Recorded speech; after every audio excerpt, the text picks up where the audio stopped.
Baik, Assalamualaikum warahmatullahi wabarakatuh. Perkenalkan nama saya Kuku Satrio Bimantoro, NIM 224 10 10 20 9 4 dari kelas Desain dan Analisis Algoritma A. Di sini, saya akan menjelaskan tentang tugas yang telah saya kerjakan pada mata kuliah Desain dan Analisis Algoritma mengenai Digress and Conquer. Jadi, di sini kita sudah diberi soal untuk tugas kali ini, yang mana pada soal pertama terdapat sebuah array, yang mana array A yang indeksnya dari 1 sampai n yang memiliki n elemen berisi n-1 bilangan yang terurut dari kecil ke besar. Dengan demikian ada satu elemen array yang kosong. Bilangan yang diisikan ke A adalah bilangan dengan nilai 1 sampai n. Tidak boleh ada bilangan yang sama di A. Sehingga ada satu bilangan 1 sampai n yang tidak digunakan. Di posisi bilangan tersebut, elemen array dikosongkan. Ilustrasi array A dengan 10 elemen dan 8 sebagai bilangan yang tidak digunakan ditunjukkan di gambar berikut. Jadi seperti ini gambarnya kalau lebih. Jadi terdapat array ya, yang mana terdapat 10 elemen di dalamnya, namun di elemen ke-8 ini kosong. Nah, sementara itu di sini untuk bagian A kita diminta untuk mencari bilangan yang tidak digunakan menggunakan strategi Digress and Conquer. Jadi untuk itu saya telah membuat algoritmanya, yang mana di sini saya membuat algoritma yang beri nama item kosong dengan parameter yaitu array, yang mana tadi yang 10 elemen tadi, kemudian ada indeks pertamanya, kemudian indeks terakhirnya, seperti itu. Tujuan dari algoritma ini sendiri untuk mengetahui nilai yang kosong dari suatu array atau list. Sementara itu untuk inputannya itu merupakan sekumpulan data yang berbentuk array atau list. Kemudian outputnya sendiri adalah nilai item yang kosong, yang tipenya itu integer. Nah, di sini pertama-tama kita lakukan pengecekan yang menggunakan percabangan di sini. Jadi jika terakhir ini lebih besar sama dengan pertama, kita akan melakukan sesuatu, di mana di sini kita akan membuat variabel tengah, yang mana isinya itu adalah indeks pertama ditambah indeks terakhir dibagi dengan 2. Nah, setelah itu di sini kita lakukan pengecekan lagi. Jika array indeks tengah itu hasilnya non, itu maka kita akan langsung mengembalikan indeks tengah tambah 1. Kemudian jika non itu terdapat dalam array indeks tengah sampai akhir, maka kita akan mengembalikan ya fungsi rekursifnya dari item kosong ini, mulai dari indeks tengah plus 1 sampai indeks terakhir. Kemudian jika tidak, maka akan mengembalikan fungsi rekursif juga dengan indeksnya itu mulai pertama sampai tengah min 1. Dan jika tidak, maka akan mengembalikan nilai min 1. Lebih seperti itu. Di sini saya telah membuat programnya juga, di mana terdapat array seperti yang ada pada soal tadi, dengan 10 elemen, dan elemen ke-8 ini kosong. Nah, sementara untuk pertama itu kita sebenarnya bisa isikan dengan indeks pertama dari list sendiri ya, di mana indeks pertamanya kan 0. Kemudian terakhir ini merupakan indeks terakhir dari list, yang mana kita menggunakan panjang dari list sendiri dikurangi 1. Untuk itu di sini kita buat fungsinya juga, yang mana fungsi item kosong dengan parameter yaitu array indeks pertama dan terakhir, seperti itu. Di mana di sini kita akan lakukan pengecekan menggunakan if ya di sini. Jika terakhir ya ini, jadi indeks terakhir ini itu lebih dari sama dengan indeks pertama, maka di sini kita akan membuat nilai tengahnya ya seperti itu, dengan menjumlahkan nilai pertama ditambah nilai terakhir dibagi dengan 2. Jadi kita gunakan double slash seperti ini supaya nanti hasilnya itu bilangan bulat. Nah, kemudian di sini kita lakukan pengecekan lagi. Jika array indeks tengah itu sama dengan 0, sama dengan non ya, kita maka akan mengembalikan nilai tengah itu ditambah 1. Kenapa ditambah 1? Karena tengah ini kan merupakan indeksnya ya, di mana untuk nilai aslinya itu harus ditambah 1 terlebih dahulu. Kemudian di sini jika tidak, atau jika non ini terdapat dalam array indeks tengah plus 1 sampai terakhir ya, maka kita akan mengembalikan fungsi rekursifnya yaitu dari item kosong. Nah, di sini array-nya tetap, di mana mulainya itu dari indeks tengah plus 1 sampai indeks terakhir. Dan jika tidak, maka akan mengembalikan fungsi rekursif juga, di mana tetap menggunakan array mulai dari indeks pertama sampai indeks tengah min 1. Jadi ini mulai tengah plus 1 ke belakang, di sini mulai pertama sampai tengah min 1. Seperti itu. Nah, di sini jika tidak ya, jika yang terakhir ini tidak lebih dari sama dengan pertama, maka akan mengembalikan nilai min 1. Kemudian kita coba untuk tampilkan hasilnya menggunakan print di sini. Kita jalankan fungsinya seperti ini. Kita coba run saja. Nah, di sini munculnya hasilnya. Jadi, untuk di sini kita bisa mengetahui bahwa item yang kosong dari list atau array berikut adalah 8. Seperti itu.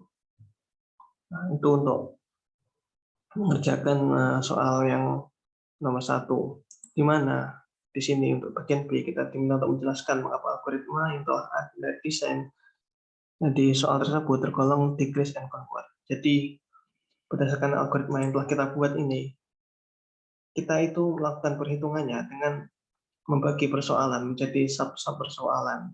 Jadi kita bagi menjadi sub-sub persoalan yang nantinya sub-sub persoalan tersebut akan kita kerjakan satu persatu.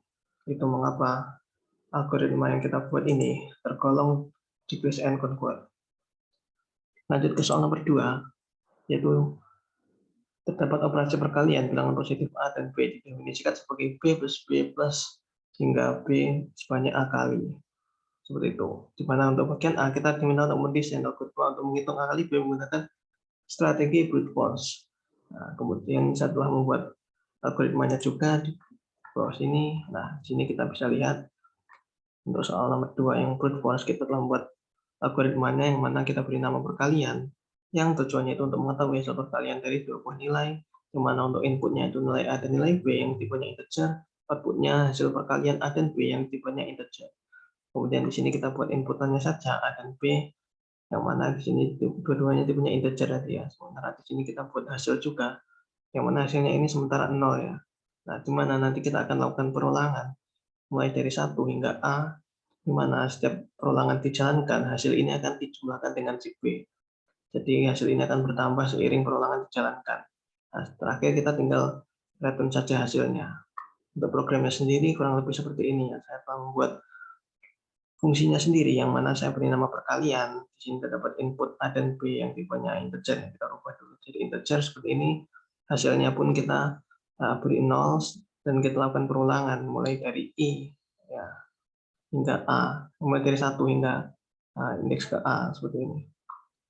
Jadi kita setiap melakukan perulangan kita akan tambahkan si hasil ini dengan si B yang mula-mula 0, maka akan dijumlahkan B terus menerus sehingga menghasilkan B kali A. Di sini kita tampilkan hasilnya, di mana di sini kita gunakan string formatting ya di sini.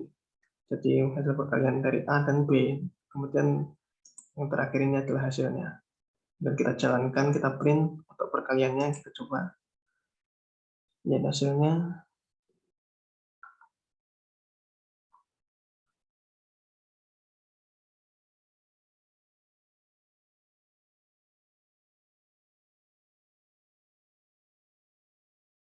Bentar, masih loading ya di sini. Mungkin agak cukup lama loadingnya. Namun kalau kita jalankan ini hasilnya seharusnya berupa tulisan hasil dari perkalian. Di mana ini nilai A-nya itu kan tadi. Oh, di sini. Kita belum inputkan ya. Ini kita harus inputkan dulu. Jadi misalkan kita inputkan nilainya itu 4.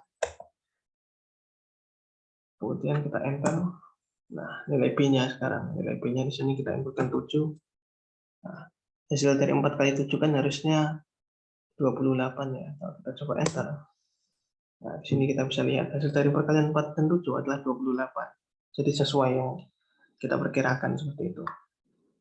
Itu untuk bagian yang A, seperti itu. Kemudian di bagian B di sini kita diminta untuk menjelaskan mengapa algoritma yang telah Anda desain di soal A tergolong brute force. Jadi, algoritma yang telah kita buat tadi tergolong brute force karena kita melakukan perhitungannya secara satu persatu ya. Jadi di sini kita melakukan perulangan itu dengan menjumlahkan si B satu persatu untuk menghasilkan perkalian antara A dan B. Jadi kita lakukan perulangan dengan menjumlahkan si B ini sebanyak A kali. Jadi dilakukan satu persatu hingga ketemu hasil akhirnya seperti itu. Itu mengapa algoritma yang kita buat itu tergolong brute force. Selanjutnya di bagian C. kita diminta untuk mendesain algoritma untuk menghitung A kali B menggunakan strategi decrease and conquer. Ya, jadi untuk itu saya telah membuat algoritmanya juga. Di sini untuk nomor 2 yang decrease and conquer, saya telah membuat algoritmanya dengan nama perkalian juga. Di mana terdapat parameter A dan B yang fungsinya untuk mengetahui hasil perkalian dari dua buah nilai. Sama seperti yang tadi, inputnya pun juga nilai A dan B yang tipenya integer, outputnya itu hasil perkalian A dan B integer juga. Di mana di sini kita akan lakukan pengecekan ya, jika A itu nilainya sama dengan 1, maka di sini kita akan langsung mereturn B. Dan jika A di modulo 2 itu hasilnya sama dengan 0, maka kita akan mengembalikan fungsi rekursif ya, di sini perkalian, di mana di sini A-nya itu menjadi A per 2, sementara untuk B-nya tadi menjadi 2 kali B. Dan jika tidak, maka kita akan mengembalikan fungsi rekursif lagi ya, di mana di sini untuk A-nya itu menjadi A-1 per 2, dan untuk B-nya menjadi 2 kali B, kemudian kita jumlahkan dengan B. Untuk kodenya sendiri, saya telah membuat juga di sini kita menggunakan fungsi yang perkalian di sini dengan parameter A kali B, di mana jika A ini sama dengan 1, maka akan mengembalikan nilai B. Jika A di modulo 2 akan menghasilkan nilai 0, dan menghasilkan nilai 0, maka di sini kita akan mengembalikan fungsi rekursif perkalian A per 2, 2 kali B, seperti itu. Jadi di sini untuk jika tidak ya, kita akan mengembalikan fungsi rekursif perkalian. Jadi untuk A-nya menjadi A-1 per 2, dan B-nya menjadi 2 kali B, kemudian kita jumlahkan lagi dengan B. Nah, setelah itu kita tinggal jalankan saja hasilnya. Kita panggil fungsi perkalian 4,3, yang mana kita akan print. Kalau kita coba jalankan, nah di sini kita bisa lihat ya, untuk 4 kali 3 itu hasilnya 12. Kalau semisal di sini kita ganti jadi 7 kali 5, 7 kali 5 kan harusnya kan 35. Kita coba, nah ini muncul hasilnya 35, dan mungkin coba satu lagi, 6 kali 3 seperti itu. 6 kali 3 kan 18. Oke, bentar, 18. Jadi kurang lebih seperti itu untuk programnya. Jadi untuk menjawab bagian C soal nomor 2 ya. Kemudian untuk bagian D diminta untuk menjelaskan mengapa algoritma yang telah Anda desain di soal C tergolong decrease and conquer. Jadi sama seperti pada soal nomor 1 tadi ya, alasan kenapa algoritma ini termasuk decrease and conquer itu karena kita mengerjakan persoalan ini dengan melakukan pembagian ya. Kita bagi menjadi sub-sub persoalan, yang mana nanti masing-masing sub persoalan itu akan dikerjakan satu persatu. Dan dari sub persoalan itu nanti akan dibagi lagi menjadi sub persoalan yang lebih kecil lagi, dan akan dilakukan perhitungan sampai ketemu hasil yang diinginkan, seperti itu. Jadi itu alasan kenapa pada soal nomor 2 ini kita algoritmanya kita tergolong decrease and conquer. Jadi seperti itu untuk penjelasannya. Jadi mungkin itu saja untuk penjelasan tugas decrease and conquer kali ini. Apabila ada kurang lebihnya, saya mohon maaf. Wassalamualaikum warahmatullahi wabarakatuh.